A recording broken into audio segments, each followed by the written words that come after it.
Tuition ಹೆಣ್ಣು ಮಕ್ಕಳ ವಿಡಿಯೋಯಿಂದ blackmail ಮಾಡುತ್ತಿದ್ದ ಟೀಚರ್.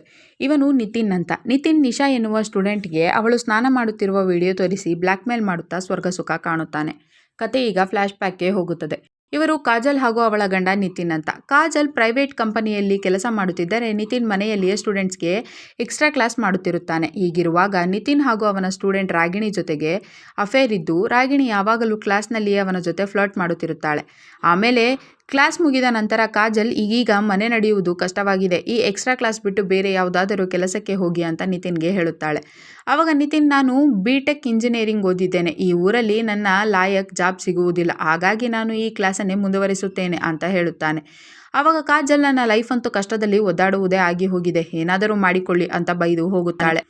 ಆಮೇಲೆ ಸಾಯಂಕಾಲ ಮನೆಗೆ ಬಂದಂತಹ ಕಾಜಲ್ ಮನೆ ಗಲೀಜಾಗಿರುವುದನ್ನು ನೋಡಿ ಮನೆಯಲ್ಲಿಯೇ ಇದ್ದು ಹೀಗೆ ಟೈಮ್ ಪಾಸ್ ಮಾಡುವ ಬದಲು ಹೊರಗಡೆ ಹೋಗಿ ಕೆಲಸ ಹುಡುಕಿಕೊಳ್ಳಿ ಅಂತ ಬೈಯುತ್ತಾಳೆ. ಆವಾಗ ನಿತಿನ್, ಏಕೆ, ನಾನು ಮನೆಯಲ್ಲಿಯೇ ದುಡಿಯುತ್ತಿಲ್ಲವೇ ಅಂತ ಕೇಳುತ್ತಾನೆ. ಆವಾಗ ಕಾಜಲ್, ನಿಮ್ಮ 6,000 ಹಣದಿಂದ ಏನೂ ಆಗುವುದಿಲ್ಲ, ಹಾಗಾಗಿ ನಾನು ನಾಳೆಯಿಂದ ಎಕ್ಸ್ಟ್ರಾ ವರ್ಕಿಗಾಗಿ ಬ್ಯೂಟಿ ಪಾರ್ಲರ್ ಕೆಲಸಕ್ಕೆ ಹೋಗುತ್ತಿದ್ದೇನೆ, ನೀವು ಕೂಡ ಬೇರೆ ಜಾಬ್ ಹುಡುಕಿಕೊಳ್ಳಿ ಅಂತ ಹೇಳುತ್ತಾಳೆ. ಅದೇ ಸಮಯಕ್ಕೆ ಟ್ಯೂಷನ್ಗಾಗಿ ಸ್ಟೂಡೆಂಟ್ಸ್ ಅಲ್ಲಿಗೆ ಬರುತ್ತಾರೆ. ಆವಾಗ ಕಾಜಲ್ ಮತ್ತೆ ನಿತಿನ್ನನ್ನು ಬೈದರೆ ನಿತಿನ್ ಅವಳ ಮೇಲೆಯೇ ಆವಾಜ್ ಮಾಡುತ್ತಾನೆ. ಹಾಗಾಗಿ ಕಾಜಲ್ ಸುಮ್ಮನಾದರೆ ಮತ್ತೆ ರಾಗಿಣಿ ನಿತಿನ್ ಜೊತೆ ಕುಳಿತು ಫ್ಲರ್ಟ್ ಮಾಡಲು ಶುರು ಮಾಡುತ್ತಾಳೆ.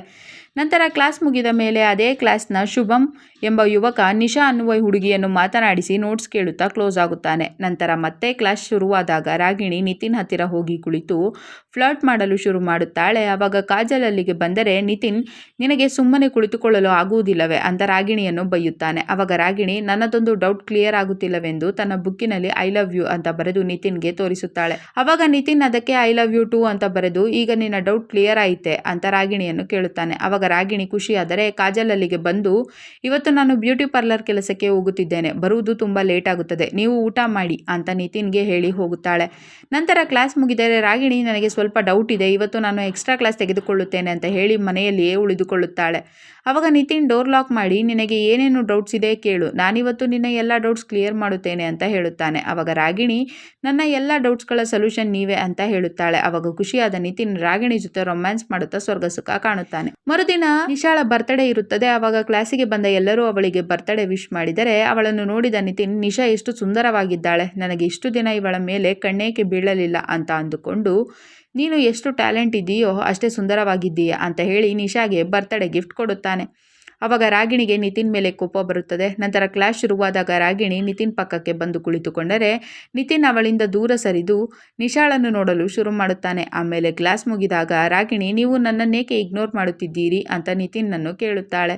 ಆವಾಗ ನಿತಿನ್, ನೀನಿಲ್ಲಿ ಓದಲು ಬಂದಿದ್ದೀಯೋ ಅಥವಾ ಟೈಮ್ ಪಾಸ್ ಮಾಡಲು ಬಂದಿದ್ದೀಯೋ, ಬೇರೆ ವಿಚಾರಗಳನ್ನೆಲ್ಲ ಬಿಟ್ಟು ಸರಿಯಾಗಿ ಓದು ಅಂತ ರಾಗಿಣಿಯನ್ನು ಬೈದರೆ ಅವಳು ಕೋಪ ಮಾಡಿಕೊಂಡು ಹೋಗುತ್ತಾಳೆ. ನಂತರ ಹಾಸ್ಟೆಲ್ನಲ್ಲಿ ನಿಶಾ ರಾಗಿಣಿಯನ್ನು ಊಟಕ್ಕೆ ಕರೆಯುತ್ತಾಳೆ. ಆವಾಗ ರಾಗಿಣಿ, ನಿನ್ನ ಕೆಲಸವೆಷ್ಟಿದೆ ಅಷ್ಟು ಮಾಡಿಕೊ, ನನ್ನ ವಿಷಯದಲ್ಲಿ ತಲೆ ಹಾಕಿದರೆ ಸರಿ ಇರುವುದಿಲ್ಲ ಅಂತ ಬೈಯುತ್ತಾಳೆ. ಮರುದಿನ ಕ್ಲಾಸ್ನಲ್ಲಿ ನಿತಿನ್ ನಿಶಾಳನ್ನು ಟಚ್ ಮಾಡಲು ಟ್ರೈ ಮಾಡುತ್ತಾನೆ. ಆವಾಗ ರಾಗಿಣಿ ಅದನ್ನು ನೋಡಿದರೆ ಅದನ್ನು ಗಮನಿಸಿದ ನಿತಿನ್, ನಿನ್ನಂತಹ ಸ್ಟೂಡೆಂಟ್ಸ್ ಮುಂದೆ ಬರಬೇಕು, ನಿನಗೆ ಏನಾದರೂ ಡೌಟ್ಸ್ ಇದ್ದರೆ ಕೇಳು ಅಂತ ನಿಶಾಗೆ ಹೇಳುತ್ತಾನೆ. ಆವಾಗ ನಿಶಾ, ಹೌದು ಸರ್, ನನಗೆ ತುಂಬ ಡೌಟ್ಸ್ ಇವೆ, ನಾನು ನಾಳೆಯಿಂದ ಎಕ್ಸ್ಟ್ರಾ ಕ್ಲಾಸ್ಗೆ ಬರುತ್ತೇನೆ ಅಂತ ಹೇಳುತ್ತಾಳೆ. ಆವಾಗ ಖುಷಿಯಾದ ನಿತಿನ್, ನಾಳೆಯಿಂದ ಏಕೆ, ನಾನು ನಿನಗೆ ಇವತ್ತಿನಿಂದಲೇ ಎಕ್ಸ್ಟ್ರಾ ಕ್ಲಾಸ್ ತೆಗೆದುಕೊಳ್ಳುತ್ತೇನೆ ಅಂತ ಹೇಳಿ ಎಲ್ಲರನ್ನು ಕಳುಹಿಸಿ ಡೋರ್ ಲಾಕ್ ಮಾಡಿ ಅವಳನ್ನು ಟಚ್ ಮಾಡಲು ನೋಡುತ್ತಾನೆ. ಅದೇ ಸಮಯಕ್ಕೆ ಕಾಜಲ್ ವಾಪಸ್ ಬರುತ್ತಾಳೆ. ಆವಾಗ ನಿತಿನ್, ಒಳ್ಳೆಯ ಚಾನ್ಸ್ ಮಿಸ್ ಆಯಿತು ಅಂತ ಅಂದುಕೊಂಡರೆ ಈ ಕಡೆ ರಾಗಿಣಿ ನಿತಿನ್ಗೆ ಈಗ ನಾನು ಬೇಡವಾಗಿ ನಿಶಾ ಬೇಕಾಗಿರಬೇಕು ಅಂತ ಅಂದುಕೊಳ್ಳುತ್ತಾಳೆ. ಅದೇ ಸಮಯಕ್ಕೆ ಶುಭಂ ಅವಳಿಗೆ ಮೀಟ್ ಆಗಿ, ಸರ್ ಎಕ್ಸ್ಟ್ರಾ ಕ್ಲಾಸ್ನಲ್ಲಿ ಏನೇನು ಹೇಳುತ್ತಾರೆ ಅಂತ ಕೇಳುತ್ತಾನೆ. ಆವಾಗ ರಾಗಿಣಿ, ಅವರಲ್ಲೇ ಎಕ್ಸ್ಟ್ರಾ ಕ್ಲಾಸ್ ತೆಗೆದುಕೊಳ್ಳುತ್ತಾರೆ, ಎಕ್ಸ್ಟ್ರಾ ಕ್ಲಾಸ್ ಹೆಸರಲ್ಲಿ ಅವರು ನಿಶಾಳನ್ನು ಯೂಸ್ ಮಾಡಿಕೊಳ್ಳುತ್ತಾರೆ, ನಾನು ನಿಶಾಗೆ ತಿಳಿಸಿ ಹೇಳಿದರೆ ಅವಳು ಕೇಳುತ್ತಿಲ್ಲ, ಬಹುಶಃ ಅವಳಿಗೆ ಸರ್ ಜೊತೆ ಎಂಜಾಯ್ ಮಾಡುವ ಆಸೆ ಹುಟ್ಟಿರಬೇಕು ಅಂತ ಹೇಳುತ್ತಾಳೆ. ಆವಾಗ ಅದೆಲ್ಲವನ್ನು ಕೇಳಿ ಕೋಪಗೊಂಡ ಶುಭಂ ನೈಟ್ ನಿಶಾಳ ಹಾಸ್ಟೆಲ್ ಹತ್ತಿರವೇ ಹೋಗುತ್ತಾನೆ.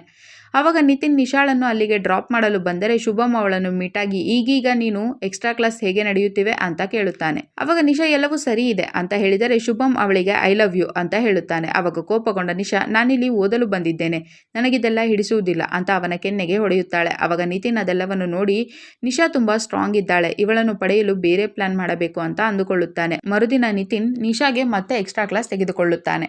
ಆವಾಗ ರಾಗಿಣಿ, ಇವತ್ತು ಇವರಿಬ್ಬರು ಎಕ್ಸ್ಟ್ರಾ ಕ್ಲಾಸ್ ಹೆಸರಿನಲ್ಲಿ ತುಂಬಾ ಮಜಾ ಮಾಡಲಿದ್ದಾರೆ ಅಂತ ಶುಭಂಗೆ ಹೇಳುತ್ತಾಳೆ. ನಂತರ ಶುಭಂ ಮತ್ತೆ ನಿಶಾಳನ್ನು ಮೀಟ್ ಆಗಿ ನಿತಿನ್ ಸರಿಯಿಲ್ಲ, ಅವನ ಸಹವಾಸ ಬಿಡು ಅಂತ ಹೇಳುತ್ತಾನೆ. ಅವಾಗ ನಿಶಾ ನಾನೇನಾದರೂ ಮಾಡುತ್ತೇನೆ, ನೀನು ನನ್ನ ತಂಟೆಗೆ ಬರಬೇಡ ಅಂತ ಅವನನ್ನು ಬೈದರೆ ಮರುದಿನ ಶುಭಂ ಮತ್ತೆ ನಿಶಾಗೆ ಮೀಟ್ ಆಗಿ ನನಗೆ ನಿನ್ನ ಎಕ್ಸ್ಟ್ರಾ ಕ್ಲಾಸ್ ಬಗ್ಗೆ ಎಲ್ಲವೂ ಗೊತ್ತು, ಎಲ್ಲರಿಗೂ ವಿಷಯ ಹೇಳುತ್ತೇನೆ ಅಂತ ಹೇಳುತ್ತಾನೆ. ಅವಾಗ ಕೋಪಗೊಂಡ ನಿಶಾ ನಾನು ನಿನ್ನನ್ನು ರಿಜೆಕ್ಟ್ ಮಾಡಿದ್ದಕ್ಕೆ ನೀನು ಹೀಗೆ ಆಡುತ್ತಿದ್ದೀಯಾ ಅಂತ ಅವನನ್ನು ಹೊಡೆದು ಶುಭಂ ನನಗೆ ತುಂಬಾ ತೊಂದರೆ ಕೊಡುತ್ತಿದ್ದಾನೆ ಅಂತ ನಿತಿನ್ಗೆ ಕಾಲ್ ಮಾಡಿ ಹೇಳುತ್ತಾಳೆ. ಅವಾಗ ನಿತಿನ್ ನಾನು ಶುಭಂನನ್ನು ನೋಡಿಕೊಳ್ಳುತ್ತೇನೆ ಅಂತ ಹೇಳಿದರೆ ಈ ಕಡೆ ರಾಗಿಣಿ ನಿನ್ನ ಹಾಗೂ ನಿತಿನ್ ಸರ್ ಎಕ್ಸ್ಟ್ರಾ ಕ್ಲಾಸ್ ತುಂಬಾ ಮಜವಾಗಿರಬೇಕಲ್ಲವೇ ಅಂತ ನಿಶಾಳನ್ನು ಕೇಳುತ್ತಾಳೆ. ಅವಾಗ ನಿಶಾ ನಾನಲ್ಲಿ ಓದಲು ಹೋಗುತ್ತೇನೆ, ಎಲ್ಲರೂ ನಿನ್ನ ಹಾಗೆ ಇರುವುದಿಲ್ಲ ಅಂತ ಬೈಯುತ್ತಾಳೆ. ನಂತರ ಕಾಜಲ್ನ ತಾಯಿಗೆ ಹುಷಾರಿಲ್ಲದೆ ಅವಳು ತನ್ನ ತವರು ಮನೆಗೆ ಹೋದರೆ ಈ ಕಡೆ ನಿತಿನ್ ನೀನು ಮತ್ತೊಮ್ಮೇನಾದರೂ ನಿಶಾ ತಂಟೆಗೆ ಹೋದರೆ ಸರಿ ಇರುವುದಿಲ್ಲ ಅಂತ ಶುಭಂನನ್ನು ಹೊಡೆಯುತ್ತಾನೆ.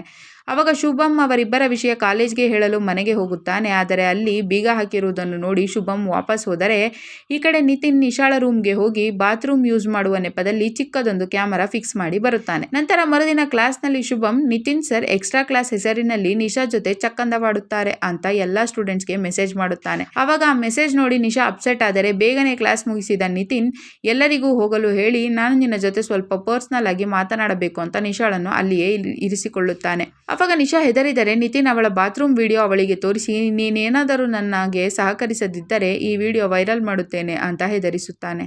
ಆವಾಗ ನಿಶಾ ತನ್ನ ಮಾನಕ್ಕೆ ಹೆದರಿ ಸೈಲೆಂಟ್ ಆಗುತ್ತಾಳೆ. ಆವಾಗ ಖುಷಿಯಾದ ನಿತಿನ್ ನಿಶಾ ಮೇಲೆ ಬಲಾತ್ಕಾರ ಮಾಡುತ್ತಾನೆ. ಕತೆ ಈಗ ವಾಸ್ತವಕ್ಕೆ ಬರುತ್ತದೆ. ಆವಾಗ ನಿಶಾ ನಿನ್ನ ಆಸೆಯಂತೂ ಈಡೇರಿತು, ಈಗ ನನ್ನ ವಿಡಿಯೋ ಡಿಲೀಟ್ ಮಾಡಿ ಅಂತ ಹೇಳುತ್ತಾಳೆ. ಆವಾಗ ನಿತಿನ್ ನಿನ್ನಂತಹ ಫ್ರೆಶ್ ಹುಡುಗಿ ನನಗೆಲ್ಲಿ ಸಿಗಬೇಕು, ಇನ್ಮೇಲೆ ನೀನು ಪ್ರತಿದಿನ ನನಗೆ ಸುಖ ಕೊಡಬೇಕು, ಇಲ್ಲದಿದ್ದರೆ ಈ ವಿಡಿಯೋ ವೈರಲ್ ಮಾಡುತ್ತೇನೆ ಅಂತ ಹೇಳುತ್ತಾನೆ. ಅದರಿಂದ ತುಂಬ ಟೆನ್ಷನ್ ಮಾಡಿಕೊಂಡ ನಿಶಾ ಹಾಸ್ಟೆಲ್ಗೆ ಹೋಗಿ ನಡೆದ ವಿಷಯವನ್ನೆಲ್ಲ ನೋಟ್ಸ್ನಲ್ಲಿ ಬರೆದು ಸೂಸೈಡ್ ಮಾಡಿಕೊಳ್ಳುತ್ತಾಳೆ. ನಂತರ ಡೆತ್ ನೋಟ್ ನೋಡಿದ ಪೊಲೀಸರು ನಿತಿನ್ ಮನೆಗೆ ಬಂದು ಟೀಚರ್ ಆಗಿ ಇಂತಹ ಕೆಲಸ ಮಾಡಲು ನಿನಗೆ ನಾಚಿಕೆಯಾಗುವುದಿಲ್ಲವೇ ಅಂತ ನಿತಿನ್ನನ್ನು ಹೊಡೆದು ಆತನ ಫೋನ್ ತೆಗೆದುಕೊಂಡು ಆ ವಿಡಿಯೋ ಎಲ್ಲರಿಗೂ ತೋರಿಸುತ್ತಾರೆ. ಅವಾಗ ಕಾಜಲ್ ಅದೆಲ್ಲವನ್ನು ನೋಡಿ ಶಾಕ್ ಆಗಿ ನಿತಿನ್ನನ್ನು ಹೊಡೆದರೆ ಕೊನೆಗೆ ಪೊಲೀಸರು ನಿತಿನ್ ಹಾಗೂ ಶುಭಂ ಇಬ್ಬರನ್ನು ಅರೆಸ್ಟ್ ಮಾಡುತ್ತಾರೆ. ಕತೆ ಇಲ್ಲಿಗೆ ಮುಗಿಯುತ್ತದೆ. ಈ ವಿಡಿಯೋವನ್ನು ಪೂರ್ತಿ ನೋಡಲು ಶಿಮಾರು ಎಂಬ ಯೂಟ್ಯೂಬ್ ಚಾನಲ್ನಲ್ಲಿ ಎಕ್ಸ್ಟ್ರಾ ಕ್ಲಾಸ್ ಎಂದು ಹುಡುಕಿ ನೋಡಬಹುದು.